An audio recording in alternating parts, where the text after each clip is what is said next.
Aloha. So for this talk story, it was an Ask Me Anything. And I know we're waiting for some people to log on. And I did get some responses of people that aren't able to come live, but they did ask some questions. So I figured this is a good time to get started with those before other people log in. So what was interesting is with the Ask Me Anything, I didn't get anyone asking me heart questions, which I thought was very interesting. So some of them wanted to know about testosterone, also kidney health and prostate health. So, excuse me. Let me get into those first. So let's talk about kidney. So kidneys, hang on, let me get my stuff together here. Oops. Okay. Get my windows up. All right, so kidney health. Kidneys are interesting because, they do affect the heart. What kidneys do is they balance the acid in your body, in your blood, and in your cells. So when you have too much acid buildup, it can cause harm and be toxic to the rest of your organs. And so over the years, your kidneys can get bogged down with all these acidic foods. Acidic foods are basically processed foods, are very acidic, and things naturally low in acidity are fruits, vegetables. So imagine over time, it's not that your kidneys are wearing out. I mean, they kind of are, but they're wearing out because of our diets. So lots of processed foods will do that. They're very acidic. And so what happens is the kidneys have to alkalize it. And, it stresses them out over time. So you can either add more fruits and vegetables, which will alkalize the kidneys, give it the bicarbonate to be able to process all those acid foods. You can just use sodium bicarbonate to alkalize. Be careful with potassium carbonate, because potassium can, if it is maintained in the body, it can cause lethal problems because potassium will affect your heart. And so you have to potassium levels have to be carefully balanced. So sodium bicarb, baking soda is a good one. And then high protein diets will unnecessarily stress your kidneys as well. So right now we have a lot of people, protein. Protein is important as you age. So elderly want to have more protein. Hey, Emily, I'm just going over a question somebody else wrote in, but they're not able to be here live. So I figured I'd just go over that now, talking about the kidneys and kidney health. So again, what was I talking about? Oh yeah, so high protein diets can cause a lot of stress on the kidneys, and those proteins are precursors to acid. So your kidneys are going to need more alkali to buffer all that acid in proteins. So again, it's about balance. So it's not about not eating any protein, but making sure that you're maintaining your blood pH, the acid-base balance, so that that acid, if it stays inside the cells, it breaks down glutamine, excreted as ammonia, and then that breaks down calcium in your bones, and then you get bone issues. So anyhow, so low acid diet, fruits, vegetables. I mean, it really always comes down to eating more fruits and vegetables, right? And less processed foods. So that's the best way as far as kidney. And then there was a question about testosterone, which is a big topic, complicated topic, but just some like general points, because I wasn't sure specifically what you wanted to know, but there's usually a problem in men with low testosterone and a problem in women that's too much testosterone, which causes PCOS. And a lot of these are also related to sugars, specifically insulin resistance. Being overweight, obesity has a negative feedback effect on our hormones. And so keeping your weight down, intermittent fasting is a good way to maintain weight and keep your blood sugar levels maintained. Magnesium is going to be a big thing. You want to check your Lp(a), which is a lipid particle. So usually we check cholesterol, total cholesterol, LDL, HDL. Those don't give us the greatest information, really not much at all. So Lp(a) is a particle of your cholesterol. If your testosterone levels are low, that might be an indicator that your Lp(a) is high and needs to be checked. And again, that Lp(a) can also go back to processed foods, inflammation, insulin resistance. So it all kind of has a common denominator, which is cutting out processed foods, eating more fruits and vegetables, because again, that's all going to affect your hormone levels. So being overweight, things like that. Now, the other big thing with hormones, testosterone included, is toxins. So many toxins can block or lower testosterone, which is the problem we're seeing in the ocean, right? We're seeing these fish that are hermaphrodites or not breeding correctly. And that's because of all the toxins in our water and the ocean, and it's affecting reproductive health. So PCBs, arsenic, phthalates, things in plastics. So cutting all that stuff out will help your testosterone level. And then stress has been found to have a direct link to our hormones, including testosterone, and will lower testosterone levels. And that's because of cortisol steal. So those will go down. So what can you do? Again, cutting out processed foods, eating more fruits and vegetables, taking more vitamin D. Vitamin D is really helpful for increasing those levels, both the total testosterone and free testosterone. Tribulus is another supplement that has been found to increase serum testosterone. That's good. But again, you want to know, do I need to increase the testosterone, or do I just need to decrease all the things that are affecting the testosterone? So maybe a little of both. Olive oils and coconut oils, really good for hormones in general and testosterone. Resveratrol, astaxanthin, saw palmetto, cordyceps, things like that are going to be really helpful for testosterone levels. Okay, last one of the write-ins was prostate and prostate health. So again, I wasn't sure if it was specific to PSAs or cancer, but again, it goes back to coconut oil. Helps with prostate health, and it also increases testosterone. Avoiding aluminum products, BPA, aromatase inhibitors, dairy. Dairy is a huge one for the prostate. You pretty much have to completely eliminate dairy. Dairy is horrible for the prostate. So all men over a certain age, no more dairy. It's just, it will wreck your prostate. And men over a certain age, you're going to have prostate issues of some level. So don't include dairy. Dairy is the worst.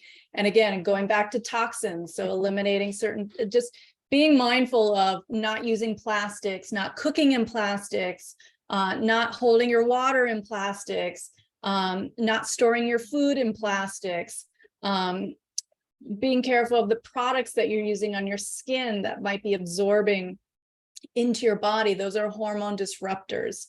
The other thing is statins. So cholesterol lowering medications will stimulate prostate cancer cells. So again, it's just kind of like weighing. I'm not saying get off a statin, but like look at the whole picture. Is that maybe what's contributing? So you have to kind of look at the whole picture of what's happening. So what do? You want to add in antioxidants. Milk thistle is really good for prostate health. CoQ10, selenium is huge for prostate health. That's going to be found in like Brazil nuts. Again, back to milk thistle, hibiscus, barberry, which is in what berberine is from, black cohosh, thyme, fenugreek. I have seeds that I sprout, fenugreek seeds that I sprout that I use, red raspberry, peppermint, aloe, gentian. So hops too are really good. Zinc is another one you want to include for prostate health. Zinc is stored and regulated in the prostate glands. So very important for men to have enough zinc to help their prostate. Similar foods will have zinc and selenium. So just a little tidbit there. Not sure if that answers the question that they had, but there we go. And then we had somebody else ask about menopause issues, but since we got Emily here, how are you doing? I'm good. Good. I have a lot of menopause experiences. I think everyone's got questions about menopause. It's definitely. Yeah, it's definitely a issue. So I'll go into my general talk about menopause, which is the low-hanging fruit, which is reducing refined sugars, processed foods, increasing fatty, oh God, cat activity here. Making sure you have enough omega-3s and fatty acids, really important, because again, hormones all come back to fats. And we're so crazy about eliminating fats and cholesterol that it affects our hormones. And so we need those fats for hormone production. Vitamin D needed for hormone production. So getting sunlight, not only foods high in vitamin D, but sunlight to really synthesize vitamin D properly. Diversifying your fruits and vegetables. So again, we know fruits and vegetables are important, but also diversity. So eating the same things every day, that's great, but trying to really incorporate different kinds. Sleep is also huge. Stress, again, hormones are all about they're all affected by stress levels. So it's a direct effect on hormones, all kinds of hormones. So because you get that cortisol steal. So whether it's meditation, yoga, guided imagery, just taking walks, Tai Chi, all of those things for stress reduction are going to help hormone levels. And then we have the whole host of herbs that are going to be helpful. So rhubarb, really good. Maca root powder. Black cohosh is another one. And then there's the combo of black cohosh and St. John's wort, really effective. And then the pine bark, hops again, red ginseng, valerian is going to help with sleep. And then we've got chasteberry, romania. Hey. Oh my gosh. And I'll mention that with Chinese medicine.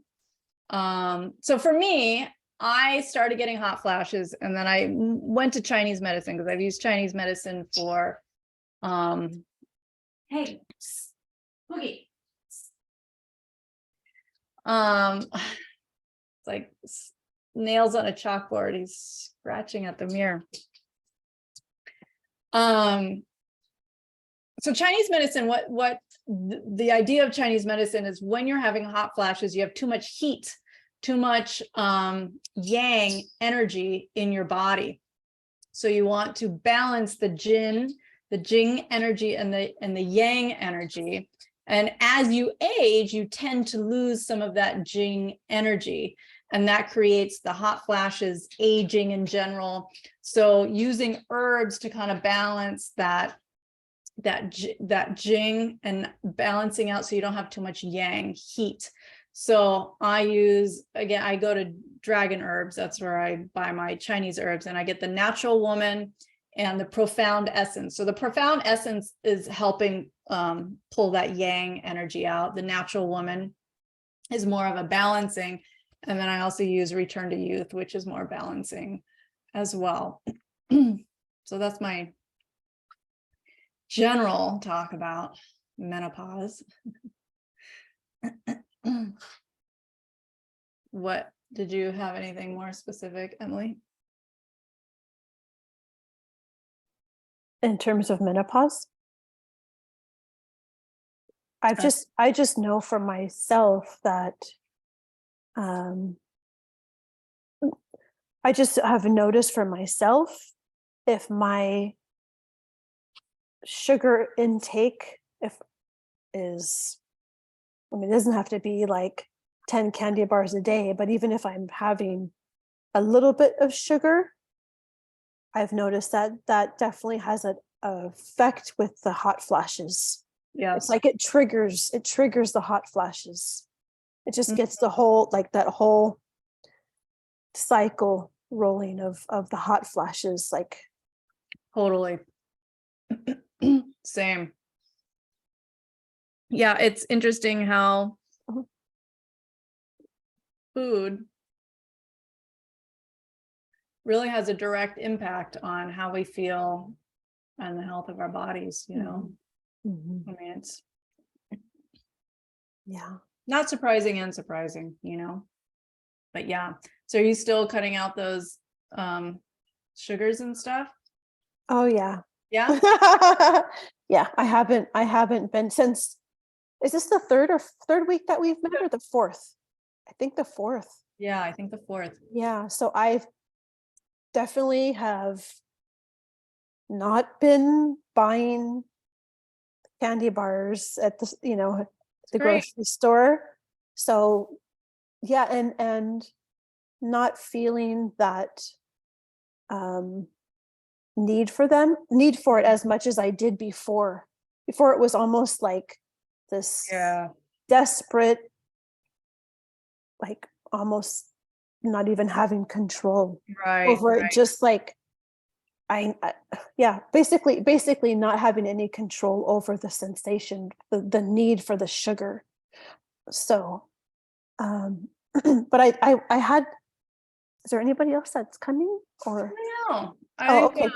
I don't know if it's with like also the time change. It might be. I know, it's crazy.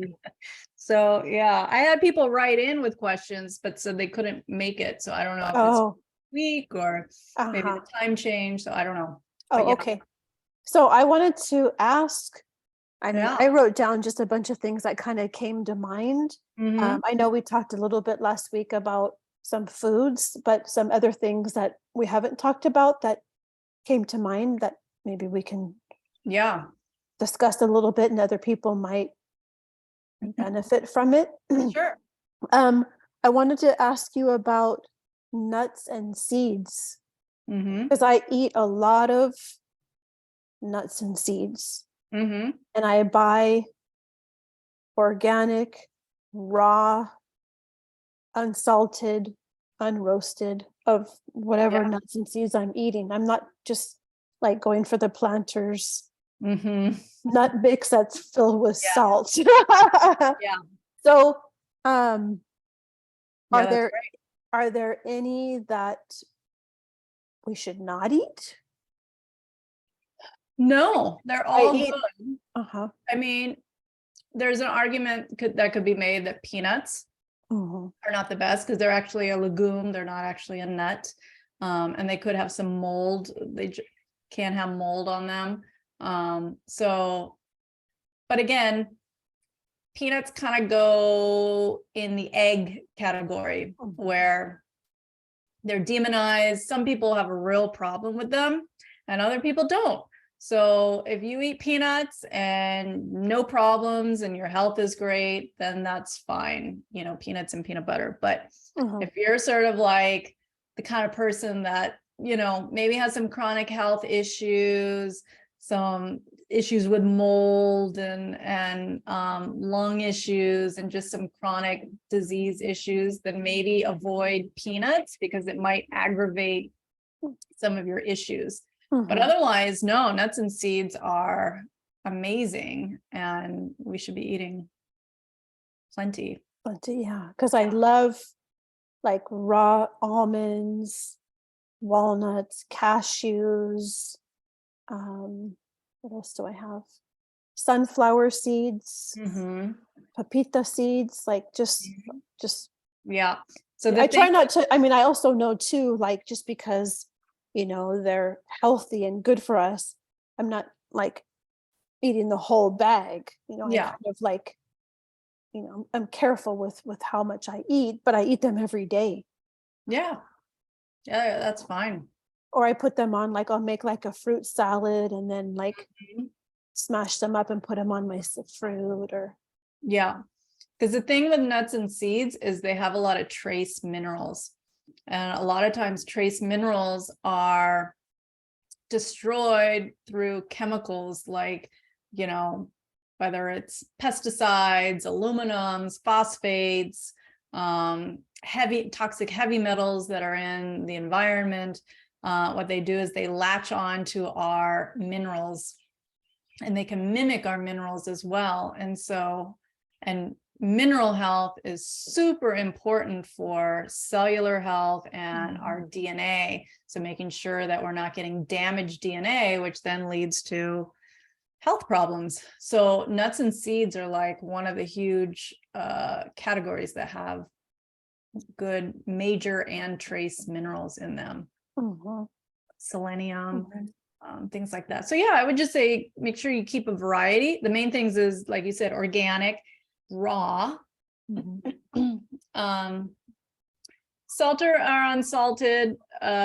You don't want to have the, you know, the heated salt, like if it's Celtic sea salt or something, that's okay. But the most salted nuts you would get would be, you know, with the kiln dried like salt. So yeah, no, it's fine. And then I'm just going to kind of go down my list of the questions. And then what about, because I know we've talked about incorporating more fruits and vegetables into our diet. Are there any that we should stay away from? No, unless you have like an allergy to something or an intolerance, you know. No. Like I know people say like, oh, I stay away from bananas or something because of the sugar. Like, no, they're all good and they all have their specialty in a way. Right. And it's best to just like, because I know we can get confused with, you know, which ones should I buy organic, which ones are okay to eat conventional. I try to get everything organic because I'm eating, well, it's like with an apple, I'm eating the skin. Yes. Apples are number one, have to be Yeah. organic. Yeah. And same with the berries, I believe too. Yeah. Yes. They're like on the top of the list of the there's like a pesticides. 30 dozen list that you can look at. I think cucumber, apple, cucumber, nectarine, grapes. Yeah. And then the ones that you can get away with, I think, are like avocados, pineapples, and stuff with bigger skins. Yeah. Did you have anything in mind of like fruits to avoid, or just wondering in general? No, I was just kind of wondering in general. Yeah, because I love fruits. Yeah. But people, you know, it's the same thing where they say, oh, it has too much sugar in it. You shouldn't eat too much fruit. Well, isn't it better for me to eat an orange than Snickers candy bar? Yes. And again, so like people that are diabetic, it's not the fruit that's causing the diabetes. If you have diabetes, you're not able to process sugar very well. So any sugar from any form is going to be more difficult to absorb and use. But if you're not diabetic, it doesn't mean that you should avoid fruit because of the sugar. The sugar isn't going to cause the diabetes. What causes the diabetes is inflammation. And that inflammation is caused mostly by processed foods, sugary foods that are processed, but it's not the sugar. The sugar isn't causing the diabetes. Diabetes is being caused by inflammation from the processed foods. So if you're not diabetic, eat a ton of fruit. Nobody became diabetic from eating too much fruit. And the thing is many people are just focusing on the sugar and the fruit and not all the 20 million other wonderful things in the fruit that are actually going to protect you from inflammation, damage, and disease. So even, I'm not diabetic, but even someone that was diabetic, obviously it's better for them to eat an apple than a candy bar. Yeah, they can still eat fruit, and studies show that diabetics should be eating fruit, and the sugar in fruit isn't going to cause them problems. But they just may have to be a little more mindful about the amount of fruit and maybe the types of fruit that they're eating, not to avoid it completely though. But like for you, I would say eat as much fruit as you want. I love it. But if you are diabetic, yes, we'd have to limit it a bit only because of the amount of sugar. But fruit in general is super healing and great. And we don't eat enough of it. Right. In general. That's so cute. I can hear the birds in the background. I had to move to the other room because our power went out in the other room. So I had to move my computer and everything. So and then like there's a window right here. So. They're like, I have a question.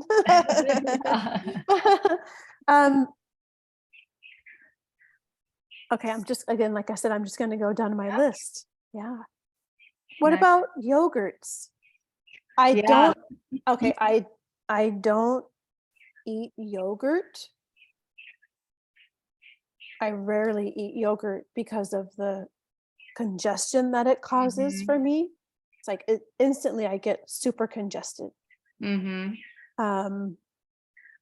I'm always hearing and reading about yogurt so healthy, Greek yogurt. So the reason yogurt is healthy, generally when they're saying yogurt is healthy, is because of the probiotics, the healthy bacteria in it. But again, going back, how are they processing yogurt? It's dairy, so usually from cow. Any dairy product has to be pasteurized for the bacteria. Right. So it's good and bad bacteria, but their pasteurization is they're boiling it. They're boiling all the bacteria to kill it.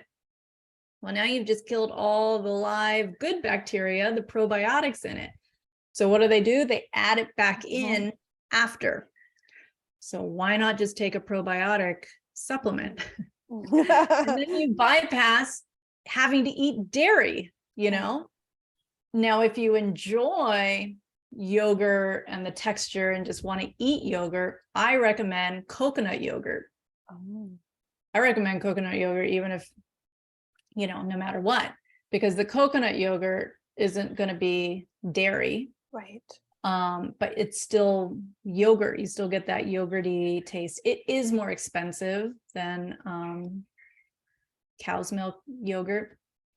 But there's more and more of it out now that are great. I love the what is it, June something, I always forget the name of it. GT's has a great one. It's very effervescent. It's got that tingliness. But June, what is it called? So has coconut yogurt gone through that same process that you mentioned? No, because it's not dairy. Oh, okay. Yeah. So only the dairy has to be pasteurized. Because of the bacteria. But if you want the health benefits, just take the probiotic. And then you have more control over what strains of probiotic you're taking too, instead of just the, lactobacillus that's in the yogurt. But yeah, yogurt, you're definitely going to get mucus production from the It's dairy. instant. Same thing with cheese. It's like right away. I'm like, oh my gosh, I'm so congested, like my nose and then my throat. Yes. Yuck. Yeah. Just take the probiotic. Anything else?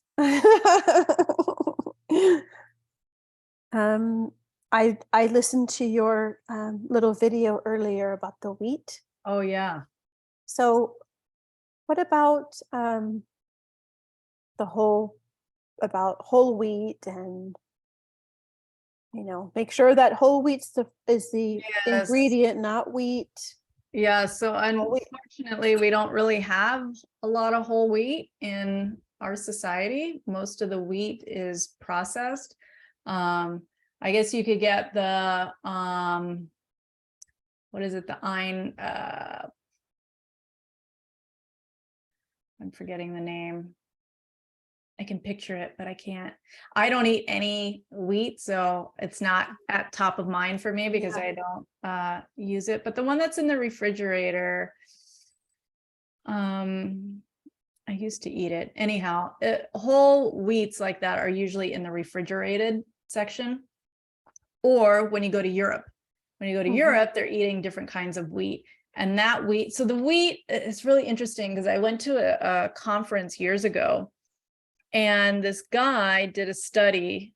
So now there's more gluten in our gluten-containing like our breads and cookies and things like that. And the gluten gives it that kind of like moist, sticky, fluffy kind of quality to it. When you think of bread and pulling it apart and all of that. But that gooiness is also a glue that's going to get stuck in your intestines, and it kind of causes problems and inflammation. And what they found is that the amount of gluten in our wheat products has increased significantly. Like they increased the amount, I think it was like 20 or 30 years ago, so that the wheat and the bread and the cookies and cakes and all that stuff that like you and I were eating growing up had way less gluten than today.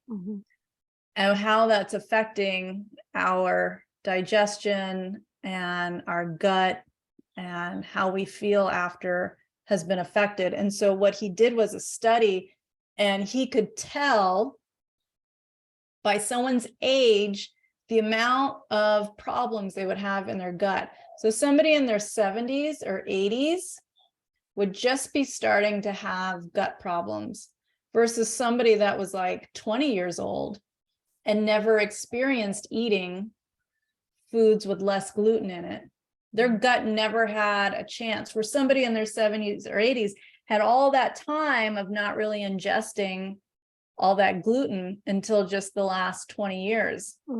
So it took all that time for them to then start having symptoms and issues. It's really interesting. And so that's why people like our age are now starting to have these gut issues. And again, so it has to do with the gliadins, the gliadin proteins, the gluten. There's all these different kinds of gliadin proteins that make the gluten glutinous. And then there's the Roundup spray. So wheat goes to seed at all different times. And so it just makes it hard for farmers to plan. So you spray it with Roundup and it kills it. And when the wheat dies, it goes to seed. So they're basically killing all the wheat. So it goes to seed, and then they can harvest it all at once. But again, then that wheat gets processed and all that residue from the Roundup, the pesticide, gets in the flour and whatever. And so when you say whole wheat, there's just not much of it anymore. I mean, you can get like wheat berries and things like that. But again, if you do it always has to be organic. And even if it is organic, doesn't mean that there's not trace amounts of spray. And two, we're not using ancient seeds anymore. So the seeds that you're using to begin with to make any kind of wheat product is a newer bioengineered seed. The seeds in the wheat today is completely different than 100 years ago, 50 years ago even. I mean, it's the same with like corn. Our corn today looks nothing like ancient corn, because the type of corn we're eating today is one type that's been engineered and genetically modified and looks nothing like corn that Native Americans or old America used to eat, which was, you know, tight and small kernels. Now we have these big, fluffy, sugary kernels, and same with the wheat. So I just have a problem. It's not that wheat, again, the wheat we're eating is not like real wheat, you know, it's just coming from a completely different seed. And so that's why, like, if you go to Europe and you had older strains of wheat that was processed without, you know, non-Americanized way of processing, could be a different different conversation. But living in America, it's like, no, I wouldn't touch it. So you don't eat any breads? I mean, not wheat bread. So they're the nice, well, the good and bad part is now everyone has a problem with wheat, which is not good. But the good thing that came out of that is now there's so many products that are gluten-free that are actually tasty, because even just 5 years ago, there was horrendous bread that was gluten-free. It was terrible. It was like a brick. But now they've really gotten the combination right, using different flours and sorghums and rice flour and things like that, that have gotten the texture right and actually taste good. So I do eat gluten-free bread. Even though you're not celiac? Yeah. And that's because it makes me bloated. So if I eat any wheat, I get bloated, I get tired, brain fog, want to take a nap. I also get these weird little itchy bumps, mostly on my chest. It's weird. Every time I eat wheat, I get these little, it's not even like a rash. It's just like little itchy bump. Yeah. So the type of bread, I was going to ask you for some, because I can write them down, some different ones to look for, but the one that I always buy is and I don't think that it's wheat. It's the Ezekiel. That's what I was trying to think of. It does have wheat. Oh, it does? Yes. Ezekiel has wheat, but it is a whole grain wheat. Yeah. So that's what I was saying, is if you are going to eat wheat, I would do something that's less processed. And those are usually in the refrigerated section. Yeah, Whole Foods, they have it in the refrigerator, even the freezer section, I think. Yeah. Just because it gets moldy like super fast. So that one's okay if you're okay to eat wheat. I would. How often are you eating it? Once a week, maybe. Not every day. I mean, I would see how you feel when you eat it. If you notice bloating or brain fog or anything like that. Yeah. What would be like, if I was gonna stay away from wheat or try to cut wheat down, what would be some bread options? Like, because sometimes I like to have a piece of toast with peanut butter on it, or some avocado on it. So there, like I said, there's some good gluten-free options. Schar, SCHAR. There might be an extra A or R in there. They are a dedicated gluten-free brand, and they've done really well with getting that consistency. They've got like ciabatta breads, regular bread, rolls, buns, all of that. and they've done a really good job. So I like them. There's also one I think called Bee Free, like the letter B, free. That's gluten-free, and they just have regular sliced bread that actually is really good. Like if you want toast, those are kind of my two go-tos. Whole Foods does have some in their freezer section as well. Oh, what is the other one? There's another one. I can't remember the name. I can picture it. I just can't remember the brand names. But go in the freezer section. It'll be next to the Ezekiel. Oh, okay, I'll look for those too. Yeah, the gluten-free. The Char won't be those. They're in like a sealed packet. They're not They're in the freezer frozen. section. Oh, okay. But the Bee Free, but the other one, I can't remember the name. I can't remember.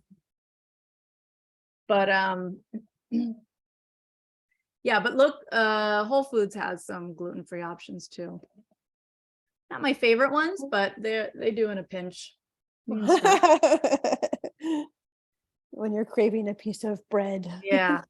Yeah. I'm Exactly. spoiled that I have you all to myself.